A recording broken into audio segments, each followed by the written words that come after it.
Good morning, students. We have to start from the last paragraph of page 104 today.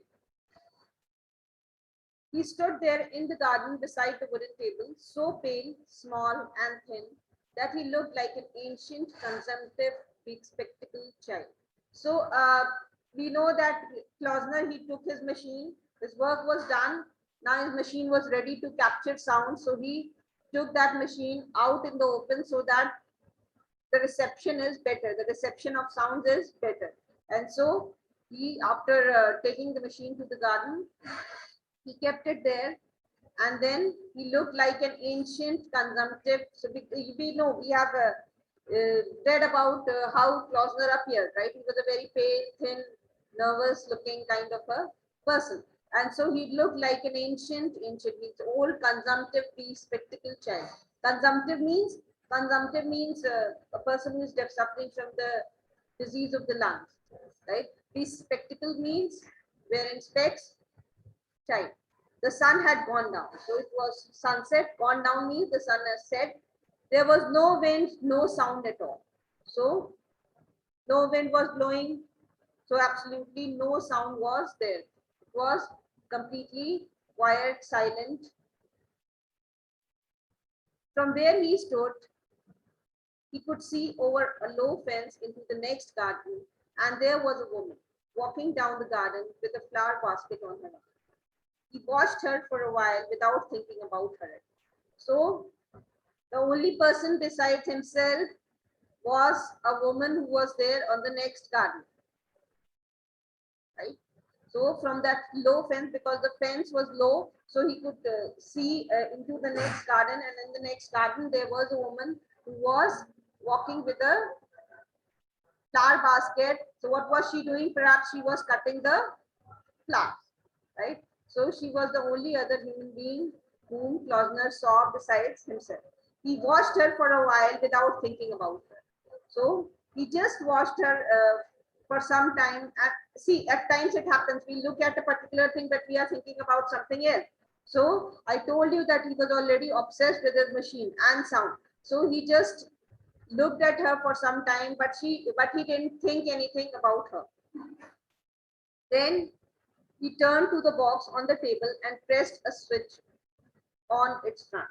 He put his left hand on the volume control and his right hand on the knob that moved the needle across a large central dial, like the wavelength dial of a radio. So then he adjusted the wavelength, right? He switched on the machine, and then there were knobs, has been told, right? Once you turned those knobs, there was a needle which moved in the dial. So he adjusted the knob to come to the right wavelength. Like if you must have seen those old radios, right? There were knobs, and when you turn those knobs, the needle moved in the dial, right? So it was very similar to a radio. The dial was marked with many numbers in a series of bands, starting at 15,000 and going on up to 10 lakh, right? So we started, the markings were from 15,000. Why from 15,000? Because human ear can hear frequencies normally without any kind of machine up to 15,000. So the markings were after 15,000. And now he was bending forward over the machine. His head was cocked to one side. Cocked to one side means raised. You raise your head at a certain angle, so that is cocking. So his head was cocked to one side in a tense listening attitude. So he was tensed, he was nervous because he was testing his machine after making some improvements and changes for the first time. So he was not aware what will happen, right? So that anxiousness, that nervousness was there inside him. His right hand was beginning to turn the knob. The needle was traveling slowly across the dial. So with his right hand, he started turning the knob. And as he turned the knob, the needle, which was there, the dial, it started moving. So slowly, he could hardly see it move. So because he was turning the knob very slowly, very carefully, and so the needle was also moving very slowly in the dial, right? And so he could hardly see it move.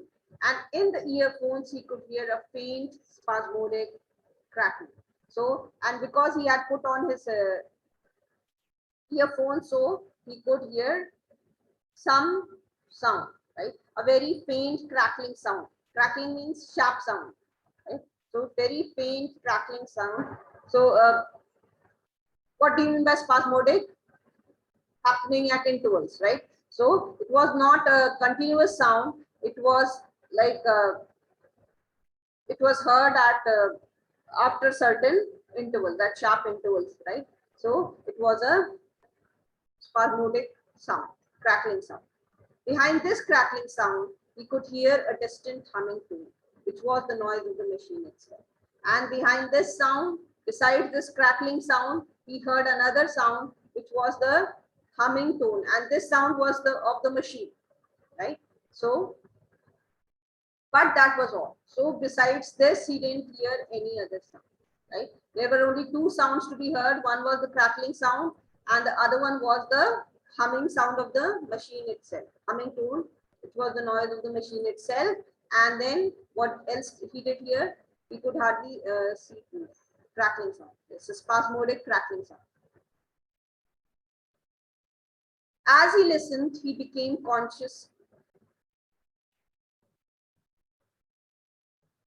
So these were the two sounds which were heard by him. Nothing else. Because as has been told to us that it was very quiet outside. It was sunset, so it was very quiet. People must be inside their houses now. So there was no noise outside. As he listened, he became conscious of a curious sensation, a feeling that his ears were stretching out. So as he tried to listen, as he went on turning the knob, right? What happened? There was some strange kind of sensation, a strange kind of feeling which he had, right? So a feeling that his ears were stretching out away from his head. Right? So he had that feeling that his ears, they are, because he had put on those earphones. So he felt as if his ears are stretching out, his ears are being pulled out of his head, stretching out away from his head. That each ear was connected to his head by a thin stiff wire. So he felt that each ear, both his ears are attached to his head by some thin wires, and now they are being pulled out. Somebody is trying to pull those ears away from his head. Thin stiff wire, like a tentacle, and that the wires were lengthening. So he felt that now the wires, they are lengthening, they are becoming increasing in length, and so see, suppose some ears are fixed like this, and so they are, he had that stretching kind of a feeling that somebody is lengthening the wire and pulling out the ears from his head. What are tentacles? Tentacles are very long, thin parts of a few animals they have, like jellyfish. So those are tentacles. They are wire-like parts of the body of some creatures they have. And that the wires were lengthening, that the ears were going up and up towards a secret forbidden territory. So he had that sensation that his ears are attempting to separate themselves from the body, and now they are going up and up towards some unknown territory, because he was turning the knob, right? He was turning the knob of the sound machine and adjusting the frequency to the frequency which was beyond the range of human ears. So that is why he had that sensation, right? He was trying to listen to the sounds which any normal human ear cannot detect, right? So that is why it is written forbidden territory, secret forbidden territory, because that territory is forbidden. Humans are not allowed. They have not been made by nature to listen to those territory, right? To listen to the sounds of those areas. But he was attempting to enter those forbidden territories, and so that is why he had that strange kind of sensation. A dangerous ultrasonic region. where ears had never been before and had no right to be. So nature has not made human ears to go to those areas to listen to those sounds, right? But humans were not given a right by nature to listen to those sounds, but this man was attempting to do so. So it was a dangerous ultrasonic region. We cannot hear ultrasonic sound. Neither can we hear infrasonic, right? So these sounds he was trying to capture, trying to listen. A little needle crept slowly across the dial. So he was continuously moving the knob, and the little needle in the dial, it went on moving slowly, and suddenly he heard a shriek, a frightful, piercing shriek. And when he was doing so, he heard this sound, a shriek, a frightful, piercing shriek. And he jumped and dropped his hand, catching hold of the edge of the table. And it was so frightful, it was so frightening, piercing shriek that he dropped his hand, right? Means his hand was on the knob. So he dropped his hands, removed his hands from there, and hold the edge of the table. He quickly caught hold of the edge of the table on which the sound machine was kept. Means he was surprised to hear this frightful, piercing shriek. He stared around him as if expecting to see the person who has shrieked. So he just looked here and there, trying to figure out from where that sound came. There was no one inside except the woman in the garden next door. So you remember there was a woman who was chopping of the flowers from the trees, cutting the flowers from the trees. So there was no one except that woman in the next garden. And it was certainly not true. And then he was sure that this sound had not been made by this woman. And putting them, she was bending down, cutting yellow roses and putting them in her basket. So she was just cutting yellow roses and keeping those roses in her basket. And Klausner was sure that this lady cannot make such a frightening sound. Again, it came, a throatless, inhuman shriek. So again, he heard that sound. And what type of sound was it? A throatless, right? Throatless means the sound which cannot come from a human throat. So inhuman, right? It was an inanimate sound, cannot be made by any human being or living creature. Sharp and short, very clear and cool. So this was the nature of the sound which he heard. This was the type of the sound which he heard. It was very clear, cold, insensitive, shriek, and throatless. And it was inhuman, means like inhuman means it didn't belong to any human. The note itself possessed a minor metallic quality. So if it will be inhuman, it can be metallic, right? So it had that metallic quality, and he had never heard before. Because it was an inhuman sound, so he must have never heard before. So it had some metallic, slight metallic quality, right? Klausner looked around him, searching instinctively for the source of it. So Klausner looked here and there, trying to find out from where the sound, who produced the sound, what is the source of the sound. He was trying to find out. The woman next door was the only living thing inside. And then he realized that there was no living creature to be seen nearby except the woman next door. He saw her reach down, take a rose stem in the fingers of one hand, and snip the stem with a pair of scissors. Snip means cut. And cut the stem with a pair of scissors. Again, he heard the scream. So the moment the lady used to cut the stem, cut the flower from the stem of the tree, he heard that sound.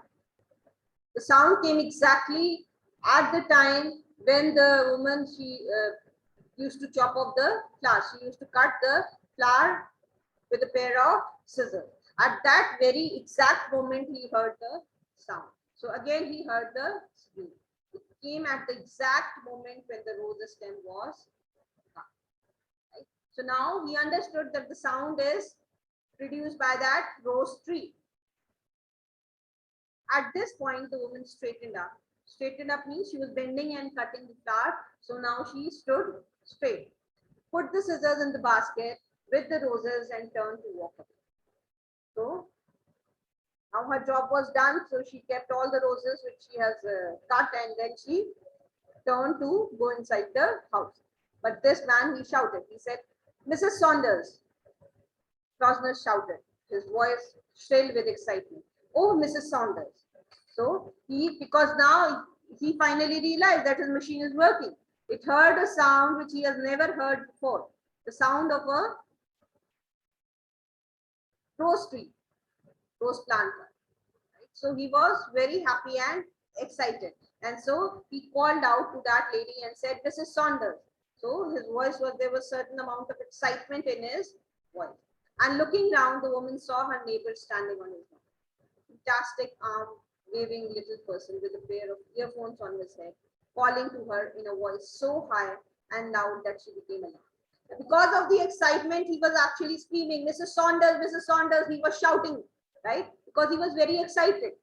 He heard his experiment was kind of successful. He was able to hear the strange sounds which are beyond the capacity of normal human ear, right? So he was very excited, and because of his excitement, he was literally shouting, right, and waving his hand at Mrs. Saunders. So Mrs. Saunders didn't have any idea of what was happening with Klausner. So she was kind of alarmed and surprised. Why is this man shouting, right, at such a loud voice? So calling to her in a voice so high and loud that she became alarmed. This alarmed him. She was kind of shocked and surprised. "Cut another one. Please cut another one quickly." So what was he saying? "Mrs. Saunders, please cut another rose. Please cut another rose." So he was very excited. He wanted to be sure whether this sound is coming from the rose tree or not. Sorry, rose plant or not. So he requested Mrs. Saunders to cut another one quickly. She stood still, staring at him. "Why, Mr. Klausner?" she said. "What's the matter?" So he was alarmed, shocked, surprised. She stood there. Why does this man want me to chop off another rose? Right? This is a very strange kind of request. Anyone would be surprised. Why? Why do you want me to cut another rose? So she said that. Then she asked, "Why, Mr. Klausner?" She said, "What's the matter?" "Please do as I asked," he said. "Cut just one more rose." So he requested her to cut just one more rose. Mrs. Saunders had always believed his neighbor to be a rather peculiar person. And Mrs. Saunders was of the opinion that her neighbor, that is Klausner, is a very strange, weird person.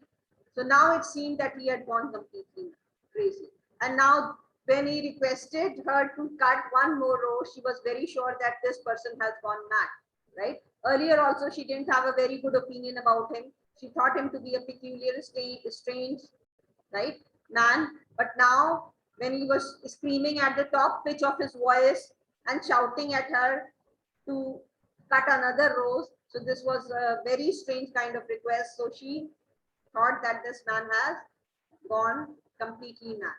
She wondered whether she should run into the house and fetch her husband. So she was a bit scared. So she started thinking that whether she should go inside the house and bring her husband because it might be unsafe. This is a madman standing the next garden.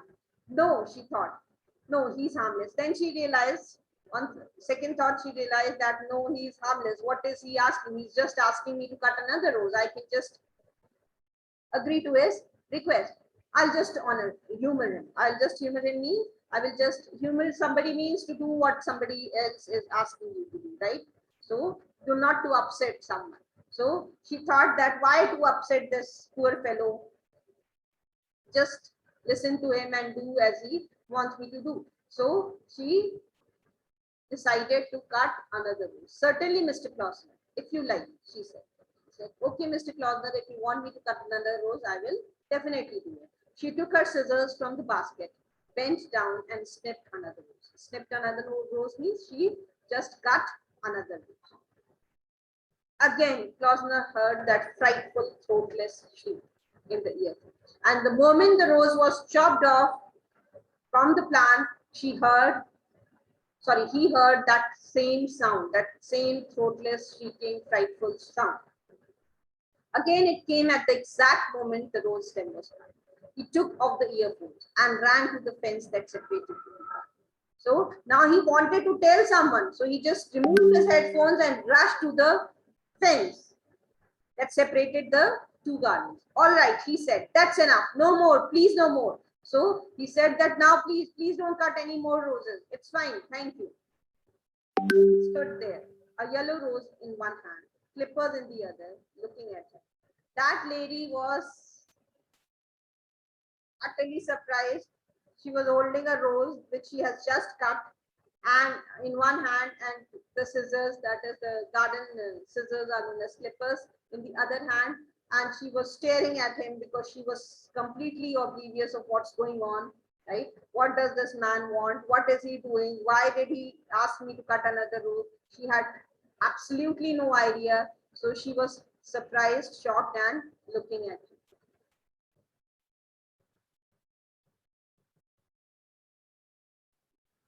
So no more, please, no more. So the woman stood there, a yellow rose in one hand, clippers in the other, looking at him. And she, in utter amazement, she was looking at him. Right? I'm going to tell you something, Mrs. Saunders, he said. So he said, Mrs. Saunders, I need to tell you something. He was very happy. He was not able to control his excitement. Right? So he said, something that you won't believe.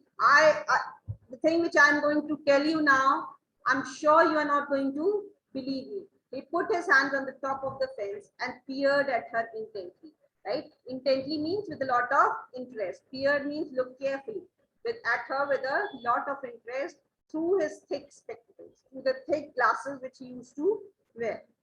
You have this evening cut a basket full of roses. You have with a sharp pair of scissors cut through the stems of living things. And each rose that you cut screamed in the most terrible way. Did you know that, Mrs. Saunders? See, if any man starts talking to you like this, what will you feel about that? That person has gone crazy. So he said, Mrs. Saunders, this evening you cut a basket full of roses. Right? With the sharp scissors, you have cut a basket full of roses. And do you have any idea that these roses which you have cut were living things? Right? And when you chopped them off, they were screaming in a very horrible, in a very terrible manner. Do you know this? Do you have any idea about it, Mrs. Saunders? So Mrs. Saunders was in a state of shock. She said, no, I certainly didn't know that. So she said that, no, I certainly don't have any idea that these roses were screaming when I was cutting them from the trees. It happened to be true, he said. He said, but this is the truth. This is a fact. So you don't know it, but this is the fact. He was breathing rather rapidly, but he was trying to control his excitement. So he was breathing rapidly, quickly, but somehow he was trying to control his excitement because he had put in a lot of effort in this machine, and now his experiment was successful. I heard them shrieking. Each time you cut one, I heard the cry of pain, a very high-pitched sound. So every time you used to chop off one rose, I heard the cry of pain, a very high-pitched sound, and it was a very high-pitched sound, approximately 132,000 vibrations a second. You couldn't possibly have heard it yourself, but I heard it. So he said that though it was not possible for you to hear it, but I heard those sounds. I heard those cries of which these roses made when you chop them off from their stem. So I think it's almost time and we should stop here. We'll continue further on the next time.